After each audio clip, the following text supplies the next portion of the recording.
What is the best money you have spent on professional development? I'm a software engineer with a budget for professional development. I'm looking for a good way to spend it. I'm curious what other people have found valuable. It could be a book, MOOC, conference, etc. The single best thing I did for professional development was see a therapist. In tech, our jobs are knowledge-based. You can't hammer a nail into a board while you're sitting on the couch with your child, but you can certainly think about software architecture. I've found that my job bleeds into my personal life, and vice versa, and I believe it is far more common than most people realize. Stress piles up and it affects not only your home life, but your work life. Taking the time to talk to a professional and become introspective and conscious of my own mental health has provided me with more value than all the books and conferences and talks I've consumed put together. In a similar vein, I went and did a degree in psychology at night. Nobody in work got it. HR refused me extra leave because they didn't think it was relevant to my competencies, but definitely the single best thing I have done for my career in terms of having one and having a great personal life too. Even today people ask me, what do you use it for? To which I ominously reply, I'm using it right now. Gets them every time smile. Seconded. In particular, I've come to recognize the growing confluence of woke politics and tech management as major impediment on my ability to do my job well. Reading up on career coaching and psychology has certainly helped, but can also serve to overcomplicate the situation. My therapist provides highly personal and much more practical guidance in accepting the BS. This for me as well. I used to think that if I was inward looking enough I could handle all of this myself. But outsourcing this kind of work to a professional has saved me so much time and trial and error with how to take care of my mental health. If you're in Australia, find a therapist using the thing I built. If you fill out the questions, the site might be able to recommend you someone good straight off. Otherwise, one of our staff will help you through the process. We try really hard to bypass that. I tried 4 therapists before I found the right one thing. And get you in with someone right the first time. Here's the 80/20ths getting the most out of a therapist, drawn from watching thousands of people get great results over the last 5 years. Talk to several therapists on the phone for 5 or 10 minutes first. You're going to be hesitant and uncomfortable. It's their job to put you at ease. They're the professional. You'll learn a lot quickly about them, and about the mental health process. If you have an uncomfortable 5-minute chat, you're going to have an uncomfortable hour, so skip that therapist. I've spent a lot of time with therapists, but they've only had the effect of being a sort of guardrail to keep me from falling too deep when I fall. It doesn't seem like they have helped me make any lasting improvements. Based on what I've heard from friends and on this thread, it sounds like it's possible to get a lot more out of talk therapy. What's your range of experiences been like with better or worse therapists, and how do you know when you should look for a better one? Transparent plug, but also sincere offer, I'm a psychotherapist.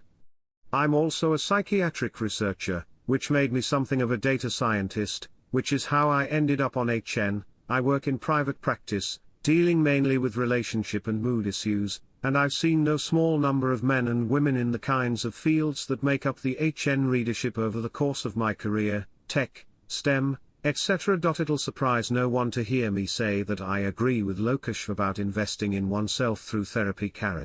But I also want to say that one of the most fascinating and simultaneously scary aspects of my work is seeing day in, day out the degree to which human beings excel at having stress pile up while ignoring it, denying it, believing themselves to somehow deserve it, tough it out to nearly lethal degrees, or being kind of unaware of it entirely. A corollary of this observation is that the people, or the couples, or the families, who decide to see a therapist early, when the challenge, problem, dilemma isn't yet at crisis level, are often the ones who benefit most. Like someone said down thread, it's like any other part of health. It costs less to not eat those cheeseburgers now than to have the bypass surgery later. Small investments made somewhat early can forestall a lot of ugly shit down the road. Frankly, if half the shit I help people with every day was taught universally in the 5th to 10th grades, I'd be out of a job, but happily so. If anyone has general questions about therapy or related topics, I'm happy to answer if I'm able, or give you a nice I have no idea if I don't. Email in bio. Sometimes. It's not for everyone, nor even for the same person at different times of their lives, and it can be harmful or end up being something you regret. But I agree in a general sense. Disagree. I know not everyone is lucky to have close friends, but as someone who has always dealt with things alone, I feel guilty and vulnerable the few times I've spoken to therapists. Even years later I regret going. I don't want someone who is impartial or non-judgmental. If I'm going to pay someone, I want actionable advice from someone who has been in my shoes. Having friends who know me, who come from different backgrounds, cultures, countries does way more for me. Them saying school all it, knock it off, you're acting immature does way more for me than laying on a nobody's couch. I'm not knocking it, but it's not for me. Absolutely, I've grown hugely as a person since starting therapy. It facilitates you cutting the shit about yourself, examining yourself and the world around you and how it influences you and you influence it. Op said they have a professional development budget, so it's presumably from an employer.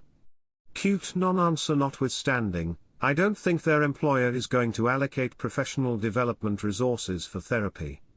On a similar note, philosophical life coaching. Her site, you'll either immediately say that's for me or absolutely not, and either way you'll be right. Does both phone and email coaching, interlocutor as a service, which is strange but super interesting and, for me at least, surprisingly effective.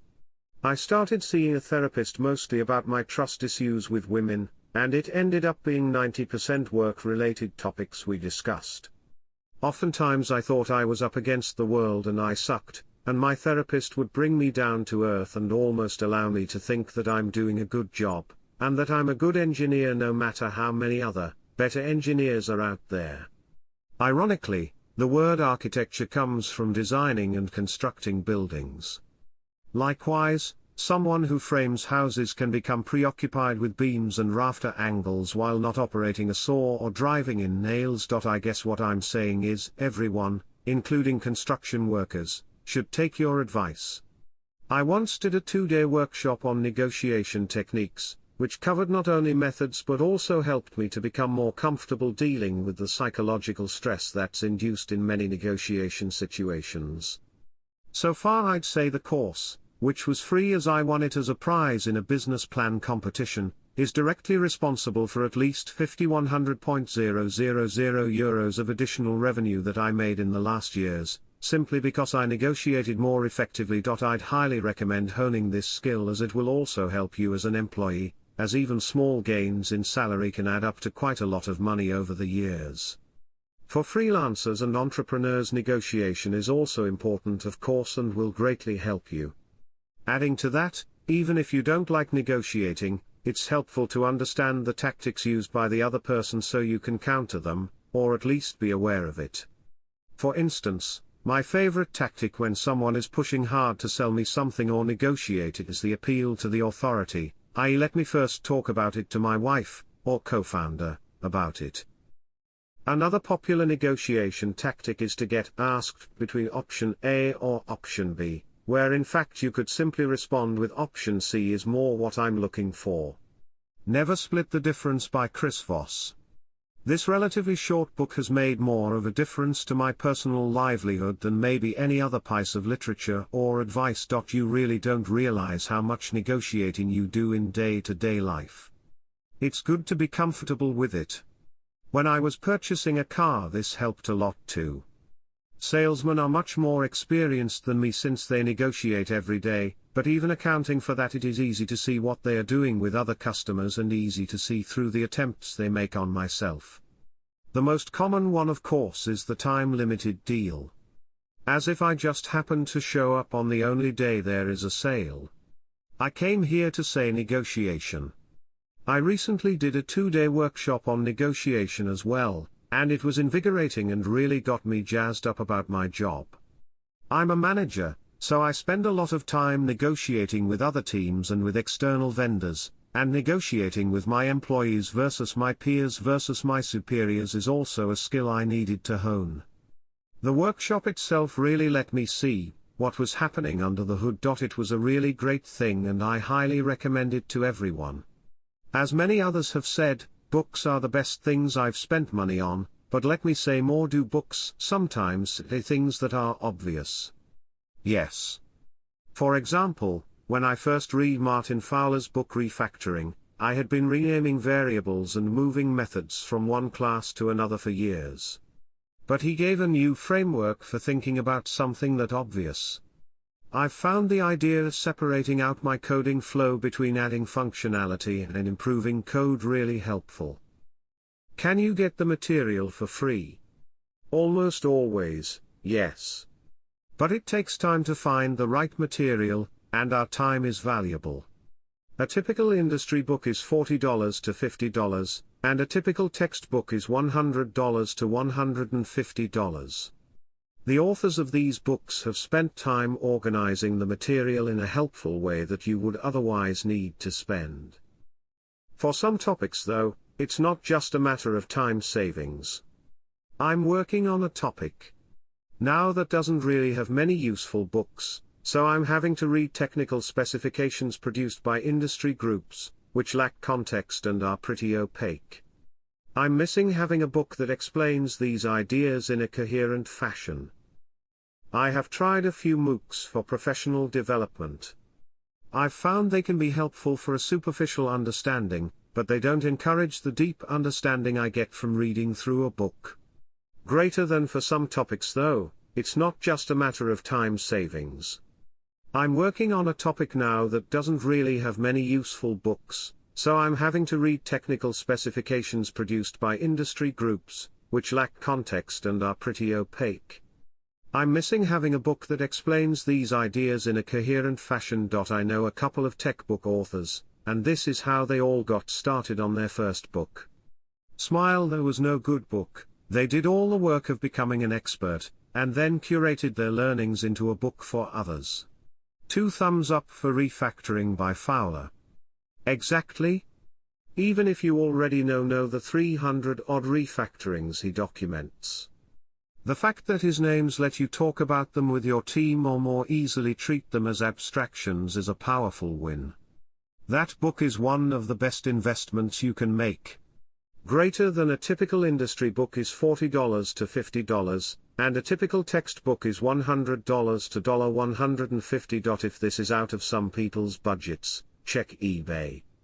Also, some thrift store chains have certain locations that are book-focused. You can get older edition textbooks for practically free.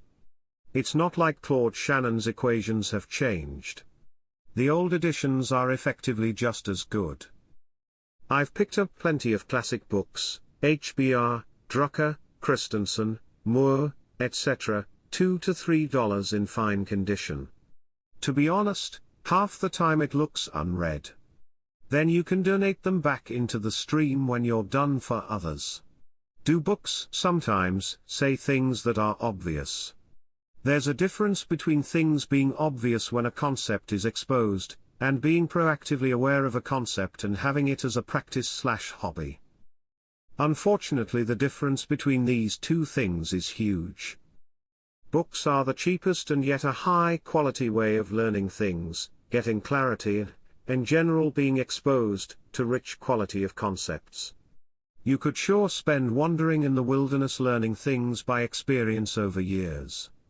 Or you can get them learning a book. Books aren't even that expensive, given how much they give you on the longer run. Greater than, can you get the material for free? Almost always, yes. But it takes time to find the right material, and our time is valuable. The authors of these books have spent time organizing the material in a helpful way that you would otherwise need to spend. This is one of the best things about books.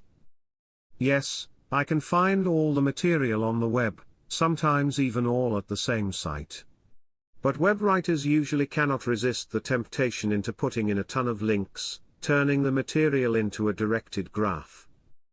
There will usually be many ways to reach a given node, some that reach it before you have read all the prerequisites. There is often no good way to know if you've actually visited all the nodes. You might have taken a fork 10 nodes ago, and the other branch goes to places that nothing in your branch links to. Unless you remember that you need to backtrack 10 nodes and try the other fork, you miss all that. I want the author to figure out what order I should visit the nodes to get everything there in a good order for learning, and then provide a way for me to effortlessly follow that order. With a book, that's easy. Start at chapter 1 and read to the end. A website could do that, but for some reason most do not. I had the reaction when reading a preprint of Domain-Driven Design.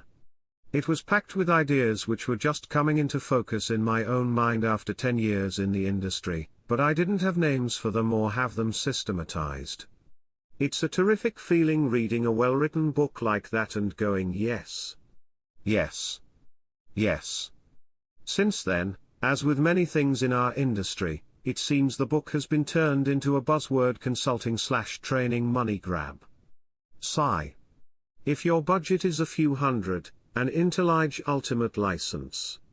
For me it's a force multiplier. Built-in highlights of things that can be improved, for example linting, is a bonus. In the end, things like versus code are just text editors. I mean, you can't get a warning that the comma syntax isn't available in your old codebase's flavor of PHP 5.2 in versus code. I think. Alternatively, take time off. If you have enough money to live on for a month, take it. Make a list of things you like to dig into, or just spend a month doodling. Or take half days off for a month and participate in something like Advent of Code. You can challenge yourself in various ways, like use an unfamiliar language for the month, or a different language every day. Do some tutorials and make stuff in Pico 8, embrace the limitations and embarrassingly unreadable code, which is amazing at the same time because you wrote it and it all fits in your head. Just throwing it out there.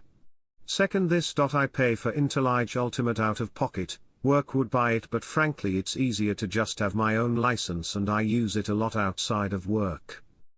Scode is fantastic at what it does, but one is a wheelbarrow, the other a dump truck. Greater than I mean, you can't get a warning that the comma syntax isn't available in your old codebase's flavor of PHP 5.2 in versus code. I think. You can get warnings when syntax isn't available in your script's flavor of shell in NeoVim, Emacs, or GNU Ed with shellcheck. I'd be mildly surprised if there wasn't a similar editor-agnostic linter for PHP. So worth it? I got Storm when I started working at Automatic. I'd been developing in PHP for several years at that point, and didn't see the point in an IDE. But my previous job had been a low-end local company. At Automatic, the expectations were so much higher. They'd give me a 3,000+ line, 20+ file codebase to review, for example. There was plenty of time to complete the task, but with so much code to deal with I needed to very quickly develop some skills and tools to keep it all straight. I learned a lot of keyboard shortcuts for Storm for quickly noting file names and line numbers in my review sheet, and wrote several macros for quickly writing out repetitive text. These things were essential because it was so easy to get lost or distracted even by flipping between my notes and the code. I could end up going through the same file 4 times if I wasn't careful, on a first pass. That is, it was normal to take several passes through a code base. As a Scode user, I opened up PyCharm to see if I like it at all. It asked if I wanted to update IDAVim plugins and I said yes. Now looking at 200% CPU usage for about a minute. Still can't open my folder 1. There's nothing I hate more than work software that I have to tinker with to keep working. Maybe it doesn't deserve the reputation it has for being a resource hog, or maybe it does. I agree. I got license for the JetBrains All Product Pack. It's been a huge boost in my productivity for Python and C++ because the refactoring tools make mundane things so much faster. Also, templating is incredibly powerful. I avoid copy, paste in favor of typing or generating things out. Copy/paste is a really bad pattern, and the overhead of having to put the code in makes me think about abstracting it much earlier than if I just copied and pasting things. I found that, for me, it was less useful to invest in learning to do new things, as opposed to investing in being more efficient or having my work time more pleasant. Make your work feel like pleasure, and there is no limit to what you can achieve. So maybe don't only think what can I be better at, but also how can my life be better while I work. Software. A proper training session with a high-level debugger for a language I wasn't used to. Debuggers often have esoteric interface and hidden features, but learning to use them comfortably will make your life so much easier and pleasant. Buying a license for a good IDE, in my case, IntelliJ. I use Versus Code 70% of my time, but when I need to work on more complex pieces of code or debugging it just change your life. Hardware. Buying a proper high-quality laptop, notably the screen, real matte screen because screw glares. And 2K/3K/4K resolution because you look at text all day, so crystal clear font rendering matters a lot. A great chair with proper support because my back hurting at the end of every day is not okay. A switchable sitting, standing desk. Quality noise cancelling headphones, Bose QC35. Unless you buy a cheap brand, I don't think the matte, glossy holds up anymore. A good quality screen can have a degree of gloss and still offer superior quality to matte. Crystal clear rendering of fonts is a given. Having said the above, I think there's actually very little competition out there that beats MacBook Pros etc. I'd be thrilled to spend $1,000 on any of these if I knew for sure they'd work, but the expected value of a tool, or any other investment, falls very fast when I consider how little hard evidence I have to go on / for my particular context, / for books. The dollar cost is so low that I can buy it, invest 15 minutes in evaluating it, and not feel bad walking away. At least 25% of books are worth the time and cost, which is plenty. This reminds me of a study I heard about some time back, comparing the highest performers in various trades to the average. Apparently one major predictor is that outlier performers spend more, even as a percentage of income, on their tools. +1 on the IDE front. I used to do everything on Vim and will always find silly errors that an IDE would have found immediately. I switched to Rubymine, and not only me but everyone on my team appreciates it. All good points, but chiming in that I'm actually going the opposite direction on VS Code. I've used Versus Professional for 70% of my dev up until recently, but more and finding I can do the same things lighter with VS Code plus appropriate extensions. My anecdote for a good IDE license. The JetBrains Go IDE Goland was well prepared for the Go 1.13 switch to using Go modules. Everyone on our team that was using Versus Code lost a day of work retooling their env. A few of them converted even. Your list is on point. I'll admit that I haven't any experience with other brands, but the Bose QC35-2s changed my work life, especially when I was working in the office. I really should upgrade my chair and desk. I was lucky enough to get paid for this, but I'll say it anyway. Learning to speak is the only thing of lasting value I have gotten out of startup accelerators. I would have gladly dropped a few grand to acquire that skill. In fact, I'm considering hiring a speaking coach to improve. I've historically been a strong written communicator, but it turns out that speaking is very different from writing. In fact, I had thought of myself as a pretty strong speaker due to my experience giving scholarly presentations. How wrong I was. Academic talks are a different beast altogether. If you haven't seen Patrick Winston's How to Speak lecture, 0, drop what you're doing and watch it now. I'll leave you with a paraphrased quote from his lecture: "Your ideas are like your children and you don't want to send them off into the world dressed in rags." 0? V equals UNSC 731 IK. Have you heard of Toastmasters? 0. I haven't done this myself, but I plan to, as I've heard good things about it, and if you live in a big city or metro area there is probably at least one group you could join. Also in many cities outside the US, for example I think Bangkok has several different ones, I know Budapest has at least 2. And it's really cheap, faked, in case that's a factor. It's got a bit of a self-help sheen to it, but I knew a couple guys in SF who were involved and they said it was just about public speaking. At which they were much better than I am. 0? I watched this talk as it was posted on HN a while ago, though I have to say, surprisingly I wasn't very impressed with it for whatever reason. Maybe I have to revisit it to see if I can get more out of it. 1. Book, Nonviolent Communication, by Marcel Rosenberg Ph.D. Great things are built by teams. The more senior I become, the greatest challenges involve teamwork, and the programming is the easy part. I've read countless leadership and self-help books, but the simple concepts in just the first few chapters were absolutely transformative to me. 2. The Fast AI Coders course and associated book. Maybe this shouldn't be on this list, because it's free, but it's still the absolute best place to learn machine learning from scratch. This is a book and a set of videos that go over the same material. I work on a team of data scientists, and using information from the first few chapters of this book I've done things that are far beyond the capabilities of my teammates.